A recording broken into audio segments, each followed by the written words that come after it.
bidasanzwe muri iki gihe cya Yubile. Bakristu bavandimwe, kuva kera Yubile ni kimwe mu bihe by'ingenzi abayoboke b'Imana bazirikana kandi bakakiramo imbabazi zayo zitagira urugero. Nk'uko mubizi, twatangiye gahunda yo guhimbaza Yubile y'imyaka 2025 gucungwa kwa bene muntu n'imyaka 125 Ubukristo bugeze mu Rwanda. Diyoseze yacu iyo gahunda yatangiriye kuri paruwasi ya Murama ari ku itariki ya 12 Gashyantare 2024 ku munsi wa Bikira Mariya Umwamikazi wa Lourdes waragizwe paruwasi. Byari nyuma y'umunsi umwe iyo Yubile kuri bazilikanmo ya Kabgayi. Gahunda y'imihimbazo ya Yubile mu byiciro binyuranye by'ubuzima n'ubutumwa bwa Kiliziya bizakomereza mu zindi paruwasi zose za diyoseze yacu hakurikijwe icyo buri paruwasi yagenewe kwakira. Uburyo bw'umwihariko uyu munsi mukuru wa Bikira Mariya Umwamikazi wa Fatima waragize diyoseze yacu ukaba ubaye mu ntangiriro z'imihimbazo n'ibindi bikorwa bya Yubile twateganyije ko watubera umwanya mwiza wo kuzirikana imbabazi z'Imana. Muri iki gihe cya Yubile turimo, Imana irashaka kutwereka urukundo n'impuhwe itavuye kugaragariza igihe yemeye kohereza umwana wayo ngo aducungure akabyarwa na Bikira Mariya. None imyaka ikaba ibaye 2025. Nishimirwe urwo rukundo rwayo.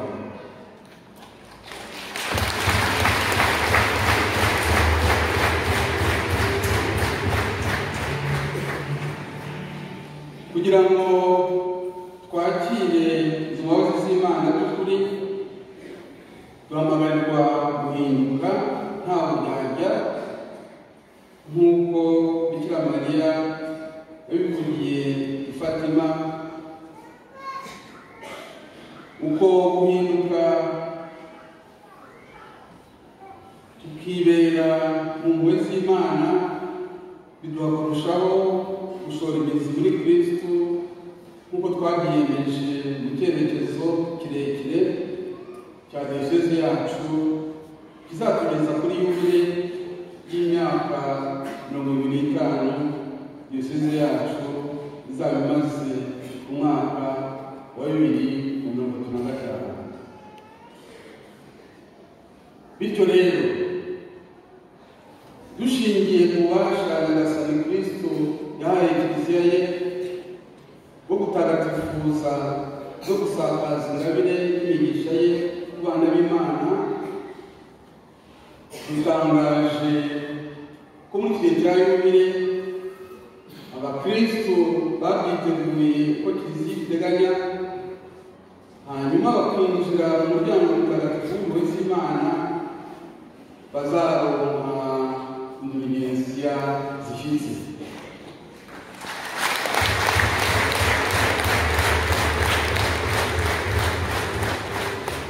Muri diyoseze ya Ruhengeri iyo miryango ni ibiri. Ni kuri Kiliziya ya Paruwasi Katedrali ya Ruhengeri ku cyicaro cy'umwepiskopi, ukaba wafunguwe none. N'uwa Paruwasi ya Rwaza, imfura mu Paruwasi ya Ruhengeri uzafungurwa ku cyumweru cy'ubutatu butagatifu tariki 26 Gicurasi 2024. Nk'uko Yesu yabisigiye intumwa ze n'abazazisimbura mu burekane bwa Kiliziya agira ati, aho muzakiza ibyaha bazabikizwa, n'abo mutazabikiza bazabigumana. Ivanjiri ya Matayo 18:18, Ivanjiri ya Yohana 20:23. Indulgensiya ni ihanagurwa ry'ibyaha by'umuntu ku giti cye imbere y'Imana n'ibihano yashoboraga guhabwa kubera icyaha yakoze. Indulgensiya ni imbabazi z'Imana zisendereye zishobora guhabwa abazima cyangwa abapfuye, zigahanagura gusenga n'ibindi bisigisigi byose bikomoka ku byaha bya muntu. Muri iyi yubile, abazakora urugendo nyobokamana bagana aho twavuze bagahabwa isakaramentu rya penitensiya, bakahaturira igitambo cy'Ukarisitiya, kandi bakegukira isengesho na padiri mukuru wa katedrali, basabwa kugena uko abo bakristo bazajya bahabwa penitensiya n'uko bazajya binjira mu muryango mutagatifu ku buryo bukwiye. Muri paruwasi ya Rwaza zitabwaho na padiri mukuru wayo hamwe n'abo bafatanyije ubutumwa muri iyo paruwasi. Muri iki gihe cya yubile, iyo miryango y'impuhwe bizajya ifungurwa gusa abaje mu rugendo rutagatifu.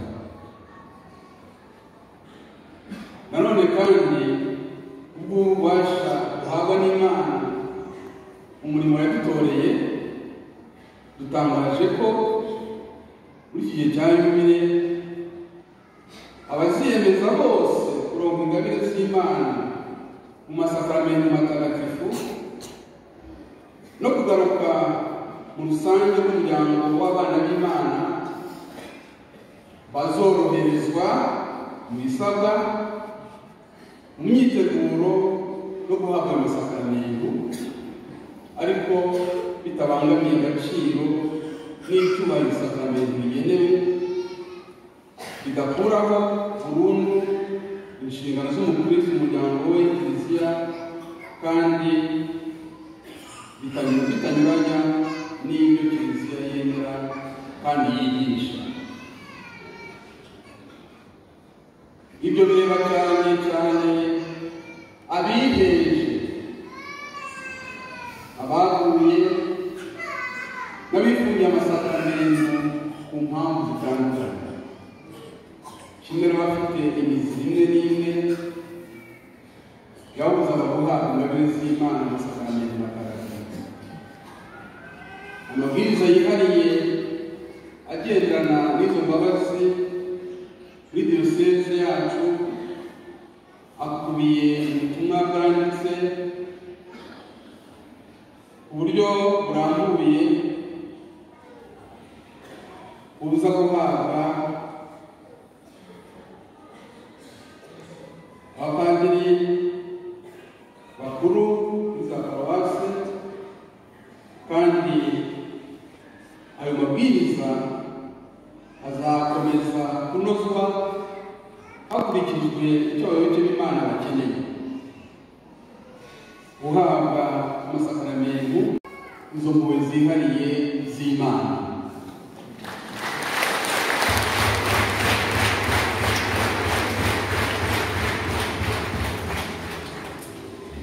Dusabye abapadiri kuzasobanurira abakristo ku buryo burambuye ibijyanye n'indulgensiya zifite abana batarengeje imyaka 7 barerwa na ba sekuru na nyirakuru barabasigiwe n'abana babo, bazabatizwa ntawe ubigiye.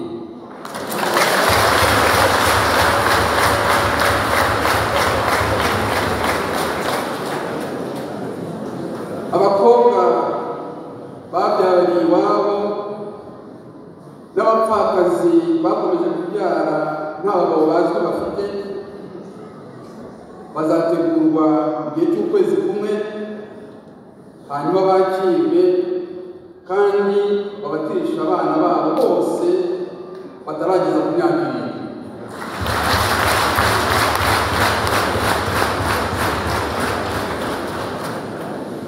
Abavuye mu yandi madini bazategurwa amezi 3, hanyuma babatizwe cyangwa bakirwe bikurikije aho buri wese aje aturutse.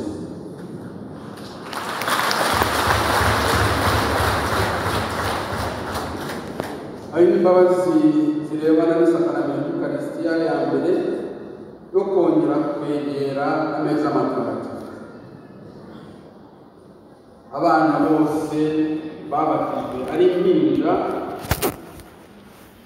bakaba batarahabwa Ukaristiya ya mbere bari hagati y'imyaka 7 na 15, bakaba batari mu ishuri kubera impamvu zinyuranye, bazategurirwa inyigisho zihariye za batisimo n'Ukaristiya, hanyuma bahabwe ayo masakaramento y'Ukaristiya, nyuma bazakurikirane inyigisho zibategura isakaramento yo gukomezwa hamwe n'abandi ba Kristo.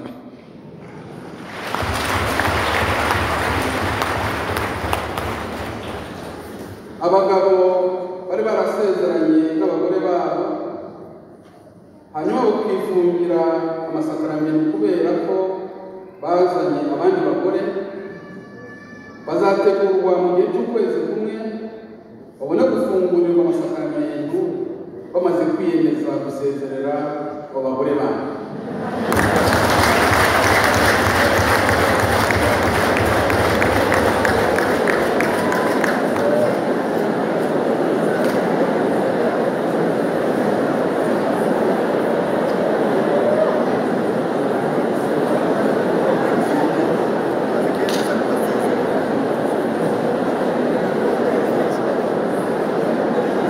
Abagore ba kabiri cyangwa abari barasanze umugabo ufite umugore basezeranye bazategurwa ukwezi kumwe babone gufungurirwa amasakaramento bamaze kwiyemeza gutandukana n'uwo mugabo bari basezeranye.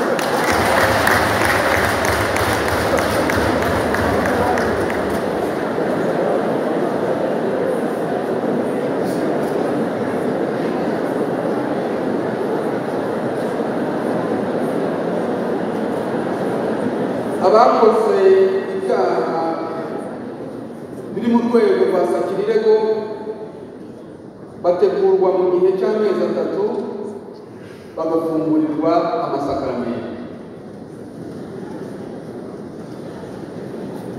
Abakristo bagize uruhare mu kwishingira kw'abana babo hanyuma bagafungirwa amasakaramento bazahabwa penetensiya gusa ubundi bafungurirwe.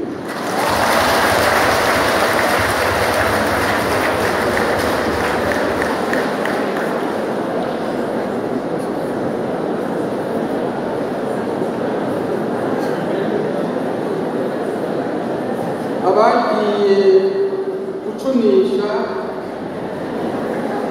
guhamagaza no mu bindi bikorwa bijyana n'ubupfumu bazakomorerwa bamaze guhabwa inyigisho mu gihe cy'ukwezi kumwe.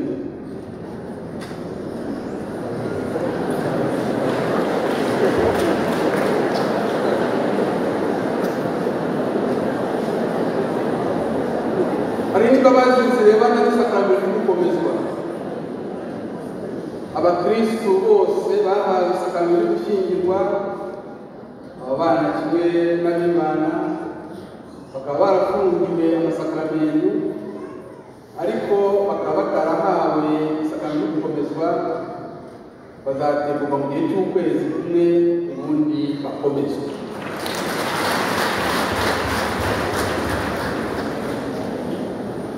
urubyiruko rw'abasore n'inkumi b'abakristu batakiri mu mashuri bakaba batarahawe isakramento yo gukomezwa bazategurwa mu gihe cy'ukwezi kumwe kugira ngo bahabwe iryo sakramento.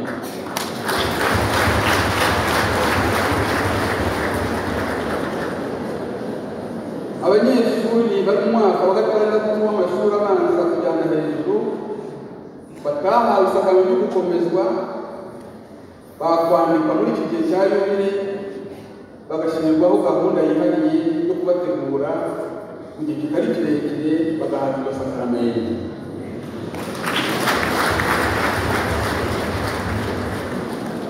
Imbabazi zirebana n'isakramento rya penitensiya. Muri iki gihe cy'impuhwe za yubile abasaseredoti bahawe uruhushya rudasanzwe rwo gukiza ibyaha byose mu izina rya Nyagasani umukristo ushaka kugarukira Imana muri uyu mwaka.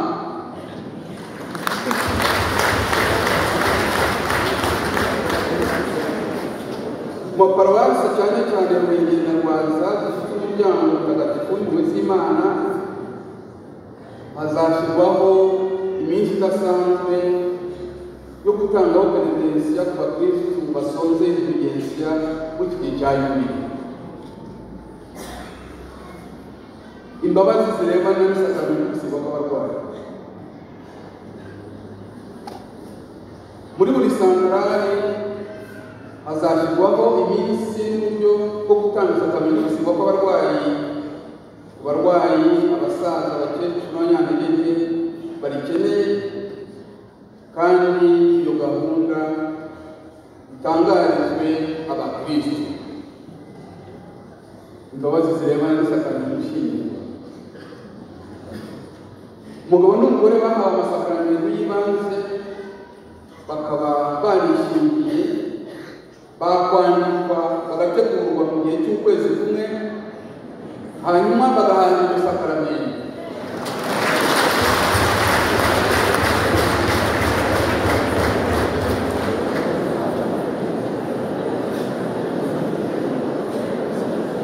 Abagabo bafite abagore barenze umwe bahitamo ko bashaka gusezerana nawe imbere y'amategeko bakabona guhana isakramento yo gushyingirwa nyuma yo gutegurwa ukwezi kumwe bamaze kwiyemeza gutandukana burundu n'abandi bagore.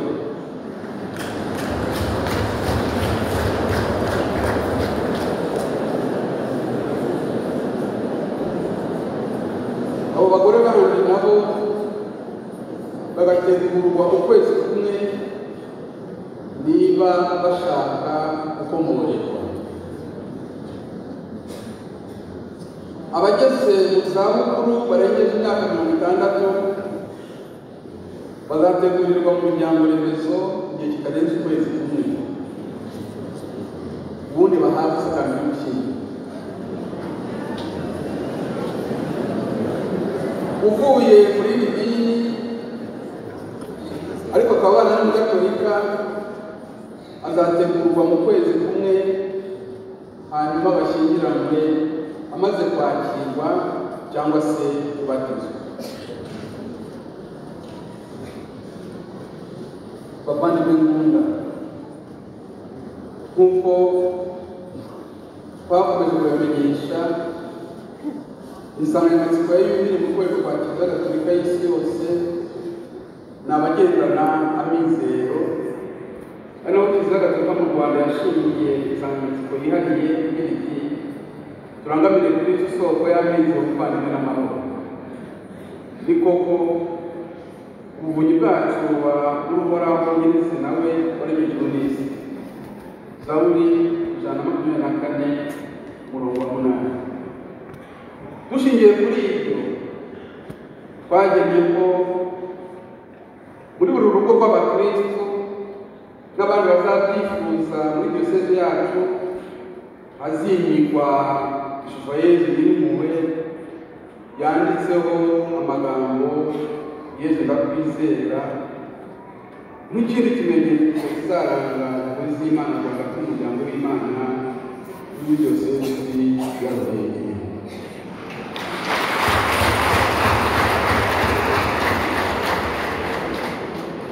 Nk'uko twabiteganije mu bikorwa bizaranga iyubile, ingo z'abakristo n'imiryango remezo bizasurwa n'umusaseredoti ahasabira umugisha kandi abasigira ishusho ya Yesu yirimo.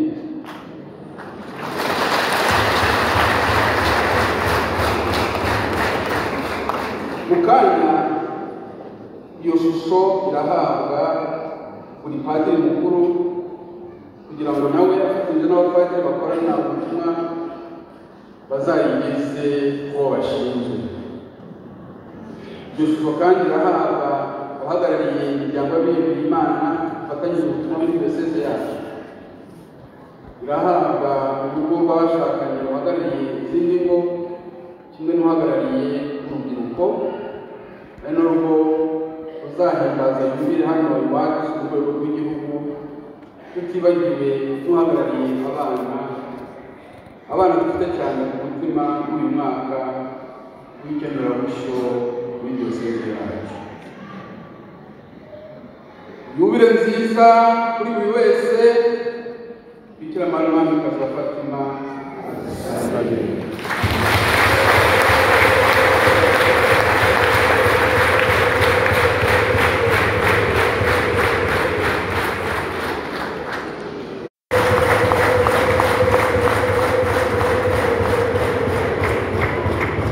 Ndagira ngo twongere gushima Imana kubera impuhwe zayo zinyuze mu ijwi no mu mutima w'umwepiskopi wacu, kandi tuzazacirane ibyishimo tugaragaje muri aka kanya.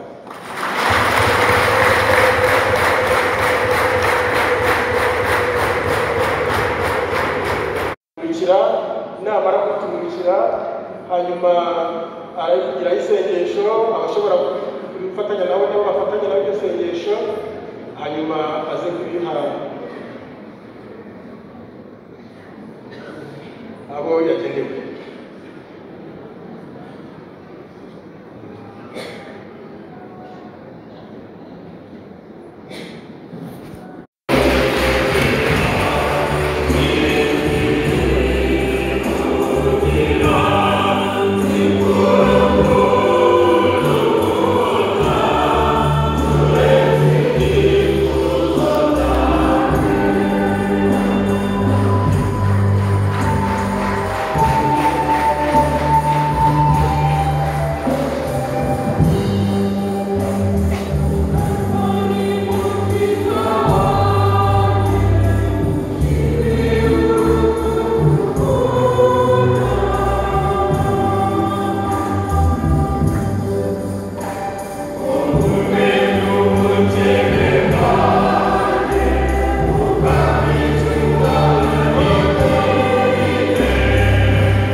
Zisunze impuhwe zawe kandi n'ubuntu, wowe mwiza wenyine rukumbi,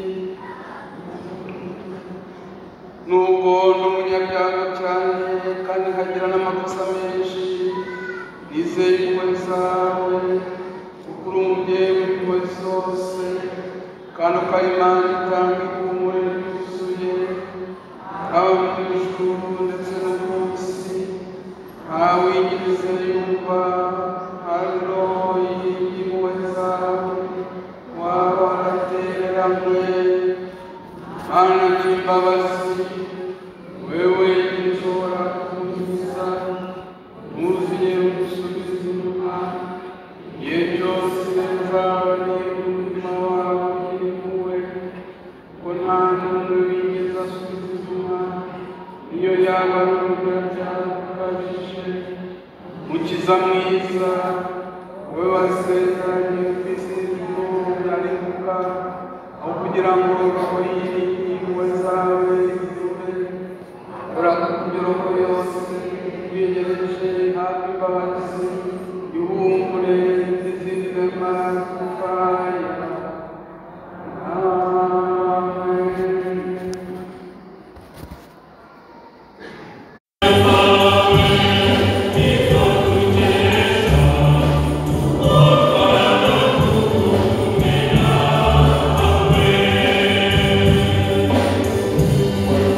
kuvugwa twahimbaje umunsi mukuru wa Bikira Mariya Mukandida Fatima muri Yubile y'impurirane. Ndagira ngo nararikiye n'abatashoboye kugera hariya ku muryango w'impuhwe kugira ngo barebe ibimenyetso bihari binyuranye bigaragaza ko umuryango w'impuhwe z'Imana hari ibirango bya Yubile ku rwego rw'isi no ku rwego rw'igihugu, hari ibirango bya diyoseze, hariho n'ikirango cy'icyerekezo cya diyoseze yacu ya Ruhengeri, hakabaho n'insanganyamatsiko ya Yubile ndetse n'icyerekezo cya diyoseze ya Ruhengeri. Ariko by'umwihariko si ukuzireba gusa no kugira ngo n'abazakora urugendo by'abakamana n'uko n'udusoro byabo tukwiye bazanogeza aho bazisengereye z'Imana.